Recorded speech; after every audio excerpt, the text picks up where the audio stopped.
ஆச்சி கொழுக்கட்டை மாவு வந்தாச்சு. ஆச்சி கொழுக்கட்டை மாவிற்கு கொழுக்கட்டை அச்சை கேட்டு வாங்குங்கள்.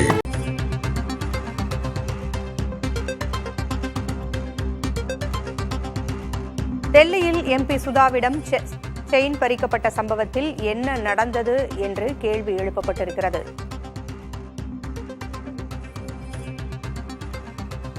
எம்பியிடமே சங்கிலி பறிக்கப்பட்டதால் தலைநகர் டெல்லியிலேயே பாதுகாப்பற்ற சூழல் உள்ளதாக குற்றச்சாட்டு எழுந்திருக்கிறது. அண்மை செய்தியாக பார்க்கிறோம். எம்பி சுதாவிடம் சங்கிலி பறிக்கப்பட்டிருக்கிறது. இச்சம்பவத்தில் என்ன நடந்தது என்பது கேள்விக்குறியாக உள்ளது. டெல்லியில் ராஜாத்தி என்ற சல்மா எம்பியோடு நடந்து சென்ற சுதா எம்பியிடம் சங்கிலி பறிக்கப்பட்டிருக்கிறது. எம்பியிடமே சங்கிலி பறிக்கப்பட்டதால் தலைநகர் டெல்லியிலேயே பாதுகாப்பற்ற சூழல் உள்ளதாக குற்றச்சாட்டு எழுந்திருக்கிறது.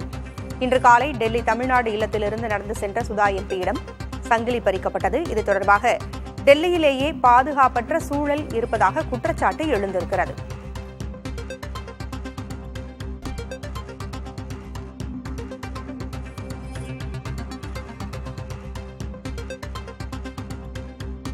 தலைநகர் டெல்லியிலேயே பாதுகாப்பற்ற சூழல் நிலவுவதற்கு ஓர் உதாரண நிகழ்வாக ஒன்று நடந்திருக்கிறது. அதாவது எம்பி சுதாவினுடைய சங்கிலி பறிக்கப்பட்டிருக்கிறது. இச்சம்பவத்தில் என்ன நடந்தது, அங்குள்ள பாதுகாப்பு குறைபாடுகள் என்னென்ன என்ற கேள்வி எழுந்திருக்கிறது. டெல்லியில் எம்பி சல்மாவோடு நடந்து சென்ற எம்பி சுதாவினுடைய சங்கிலி பறிக்கப்பட்டிருக்கிறது.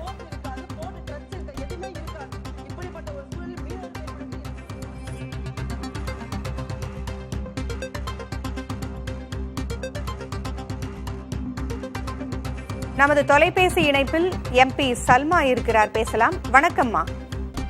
நீங்களும் நடந்து சென்றிருக்கிறீர்கள். உடன் சுதா எம்பியினுடைய சங்கிலி பறிக்கப்பட்டிருக்கிறது. என்ன நடந்தது? அங்கு பாதுகாப்பு குறைபாடு எந்த அளவிற்கு இருந்தது?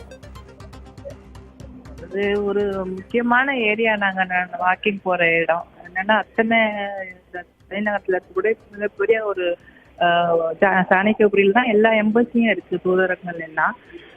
அங்கதான் நாங்க செக் ரிபப்ளிக் முன்னாடி தான் நடந்துட்டு இருந்தோம் ரெண்டு பேரும். அப்போ எதிர்த்து வந்த ஒருத்தன் வந்து ஹெல்மெட் போட்டிருந்தான், மொபைல்ல வந்தான். எதிர் சைட்ல வந்து அவங்க கழுத்துல இருந்த சைட்ல அறுத்துட்டு போயிட்டான். ஒரு செகண்ட்ல தான்.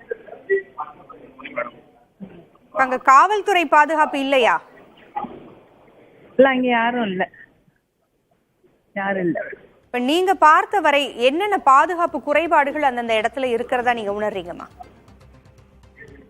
அது ரோந்து போலீஸ் இருக்கலாம், அல்லது ஒரு எம்பசி இருக்கிறப்போ அந்த இடத்துல ஒரு போலீஸ் கூட இருந்திருக்கலாம், ஒவ்வொரு வாட்ச்மேன் கூட இருந்திருக்கலாம். ஒண்ணுமே இல்லை அந்த இடத்துல. ரொம்ப மெயினான ஏரியா தான். ஆச்சரியமா ஷாக்கிங்கா இருக்குது. இந்த சம்பவத்துக்கு அப்புறம் நீங்க இது குறித்து இன்னும் என்ன முன்னெடுப்புகள் நடக்க வேணும்னு நினைக்கிறீங்க? என்ன விசாரணை நிலவரம் எப்படி இருக்குது? இல்ல, பாஜக மாநிலம் அது, நம்ம இடம் அது. அது மட்டும் இல்லாம உள்துறை அமைச்சருக்கு இப்போ இன்னைக்கு ஒரு லெட்டர் சுதா எழுதினாங்க. பாதுகாப்பு எம்பிக்களுக்கே இல்லைன்னா இப்போ சராசரி பெண்களுடைய பாதுகாப்பு எப்படி இருக்கும் அப்படிங்கிறது தான் ஒரு பெரிய கேள்விக்குறி. தலைநகர் டெல்லியிலேயே இது போன்ற ஒரு பாதுகாப்பற்ற சூழல் நிலவி வருவது அதிர்ச்சிகரமான ஒரு விஷயமாக இருக்கிறது. என்ன நடந்ததுன்னு மீண்டும் ஒரு முறை விரிவா சொல்ல முடியுமாமா? காலையில நடந்து போயிட்டு இருந்தோம், வாக் டெய்லி போவோம் ரெண்டு பேரும். அவங்க எதிராக ஒருத்தன் மொபைல்ல வந்தான், ஹெல்மெட் போட்டிருந்தான். எதிர் திசையில வந்தவன் அவங்க கழுத்துல இருந்து செயினை அறுத்துட்டு போயிட்டான். ஒரு செகண்ட்ல நடந்தது. அவங்க ட்ரெஸ் கூட லேசா குத்தா கிழிஞ்சது. ஏதோ ஆயுதம் எதுவும் வச்சு பண்ணியிருந்திருப்பான்னு தோணுது. ஒரு செகண்ட்ல நடந்துடுச்சு. கண்ணு அமைக்கிற நேரத்துல உடனே அப்படி போயிட்டான் பார்த்துட்டு. நாங்க கத்தனும், யாருமே இல்லை. இப்ப இது குறித்து நிச்சயமா நீங்க குற்றச்சாட்டை முன் வச்சிருப்பீங்க. அதிகாரிகளிடமும் காவல்துறையிடமும் உங்களுடைய குற்றச்சாட்டையும் புகாரையும் தெரிவிச்சிருப்பீங்க. அவங்க என்ன நடவடிக்கை எடுத்திருக்கிறாங்க? அவங்க போலீஸ் தான் வந்தாங்க. இப்போ குற்றச்சாட்டு என்னன்னு சொல்லி கம்ப்ளைண்ட் எழுதி வாங்கிட்டு போயிருக்காங்க. இனிமே நடவடிக்கை எடுப்பாங்க, விசாரணை. கேமரா வச்சு அவங்க சர்ச் பண்ணுவாங்கன்னு நினைக்கிறேன். அந்த சுற்று வட்டாரத்தில் இருக்கிறவங்க இது போன்ற சம்பவங்கள் அங்க அதிகமா நடந்துகிட்டு இருக்குன்ற மாதிரியான தகவல்களை ஏதாவது தெரிவிச்சிருக்காங்களா? இல்ல, அந்த ஏரியாவில் ராஜாத்தி இல்ல, அவங்களுக்கு யாருமே அந்த இடத்துல இல்ல. யாருமே அங்க இல்ல. யாரும் அங்க இல்ல. நாங்க 2 பேரும் தான் கத்திட்டு இருந்தோம். அப்புறம் ஒருத்தவங்க சைக்கிள்ல வந்து என்ன நடந்ததுன்னு சொல்லி அந்த இடத்த எங்க நிக்கிறோம் என்னன்றத அவங்க எக்ஸ்பிளைன் பண்ணிட்டு போனாங்க. நன்றிமா. இணைப்பிற்கு வந்து என்ன நடந்தது என்ற விளக்கத்தை கொடுத்திருக்கிறீங்க, மிக்க நன்றி. நமது தொலைபேசி இணைப்பில் செய்தியாளர் ராஜீவ் இணைந்திருக்கிறார். ராஜீவ், இப்படி ஒரு சம்பவம் டெல்லியிலேயே நடந்திருக்கிறது. தலைநகர் டெல்லியில் பாதுகாப்பிற்கு அச்சுறுத்தல் இருக்கிறது என்ற ஒரு நிலை இருக்கின்ற சூழலில் அந்த பகுதியில் எப்பொழுதுமே இப்படிதான் நடக்குமா? விவரமா சொல்லுங்க.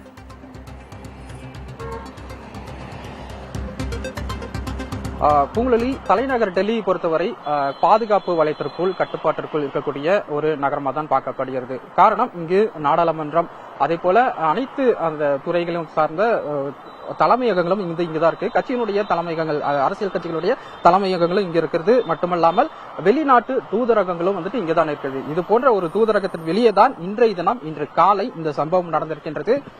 நாம் இங்க பார்க்கக்கூடிய காட்சிகள்ல நமக்கு தெரியும். இந்த போலாந்து நாட்டினுடைய தூதரகத்திற்கு வெளியே நாடாளுமன்ற உறுப்பினர்கள் ஆர் சுதா மற்றும் சல்மா ஆகியோர் இன்று காலை வாக்கிங் சென்ற பொழுதுதான் இந்த சம்பவம் நடைபெற்றிருக்கிறது. குறிப்பாக 6:15 மணிக்கு இந்த சம்பவம் நடந்திருப்பதாக ஆர் சுதா தெரிவித்திருக்கின்றார். அதாவது இந்த சாலையில தான் அவர்கள் நடந்து சென்று கொண்டு இருந்திருக்கிறார்கள்.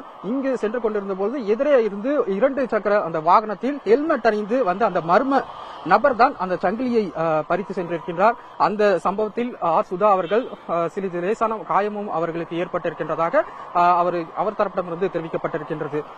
இந்த பகுதியை பொறுத்தவரை முழுமையாக அதிக ஒரு பாதுகாப்பு மிகுந்த ஒரு பகுதியாக தான் பார்க்கப்படுகிறது. காரணம், இது போன்ற பல்வேறு வெளிநாட்டினுடைய தூதரகங்கள் இங்கு அமைந்திருக்கின்றது. இது போன்ற ஒரு சூழல்ல இந்த சம்பவம் இந்த நடந்திருக்கின்றது. இது குறித்து வழக்கு பதிவு செய்யப்பட்டிருக்கின்றது. இந்த பகுதி மட்டுமல்ல, இது முழுமையாக இந்த பகுதியில் இருக்கக்கூடிய அனைத்து தூதரகங்களிலும் வந்துட்டு பாதுகாப்பு ஒரு அதிக அளவில் இருக்கும் என்ற ஒரு எண்ணத்தில் தான் இது பொதுமக்களும் வந்து ஒரு எண்ணத்தில் இருக்கின்றார்கள். ஆனால் துரதிருஷ்டவசமாக இந்த ஒரு சம்பவம் நடந்திருக்கின்றது. இது குறித்து காவல்துறையினரும் தங்களுடைய அந்த விசாரணை தொடங்கியிருக்கின்றார்கள். சாணக்கியபுரி காவல்துறை நிலையத்தில் இந்த வழக்கானது பதிவு செய்யப்பட்டிருக்கின்றது. மட்டுமல்லாமல் இங்க இருக்கக்கூடிய சிசிடிவி காட்சிகளை வந்துட்டு கைப்பற்றி அந்த விசாரணையை தொடங்கியிருப்பதாகவும் காவல்துறை தரப்பில் தெரிவிக்கப்பட்டிருக்கின்றது. நாம் இந்த காட்சிகளை பார்ப்போம். இது போன்ற மிகுந்த ஒரு மிகப்பெரிய ஒரு வாயில் ஆனது அமைந்திருக்கும். இவ்வாறு தான் ஒவ்வொரு தூதரகத்திலையும் வந்துட்டு மிகுந்த ஒரு பாதுகாப்பு நிறைந்த அந்த கட்டடத்தை பார்த்தாலும் என்றாலே தெரியும், மிக பிரம்மாண்டமாக இருக்கும். பாதுகாப்பு ஒரு அதிக அளவில் வந்து காணப்படும். ஆனால் இன்று காலை நேரம் என்பதால அந்த ஊழியர்கள் வந்துட்டு அந்த ஷிப்டை மாற்றுவார்கள். பணியினுடைய நேரம் வந்து மாற்றப்படும். அந்த நேரத்தில் இந்த சம்பவம் நடந்ததாக அருகே இருக்கக்கூடிய இந்த காவலாளிகள் கூறுகின்றார்கள். விசாரணை வந்து தற்போது தொடங்கப்பட்டிருக்கின்றது. ஆர் சுதா அவர்கள் மத்திய உள்துறை அமைச்சர் அமித்ஷாவுக்கும் கடிதம் எழுதியிருக்கின்றார். உரிய நடவடிக்கை எடுக்க வேண்டும், குறிப்பாக அந்த மர்ம நபரை வந்துட்டு அந்த குற்றவாளியை பிடிக்க வேண்டும் என தனது கடிதத்தில் கோரிக்கை வைத்திருக்கின்றார். இதனை தொடர்ந்துதான் அருகே இருக்கக்கூடிய அந்த சிசிடிவி காட்சிகளை கைப்பற்றி அந்த விசாரணையை வந்து தொடங்கியிருக்கின்றார்கள். தகவல்களை வழங்கியமைக்கு நன்றி ராஜீவ். ஆச்சி கொழுக்கட்டை மாவு வந்தாச்சு. ஆச்சி கொழுக்கட்டை மாவிற்கு கொழுக்கட்டை அச்சை கேட்டு வாங்குங்கள்.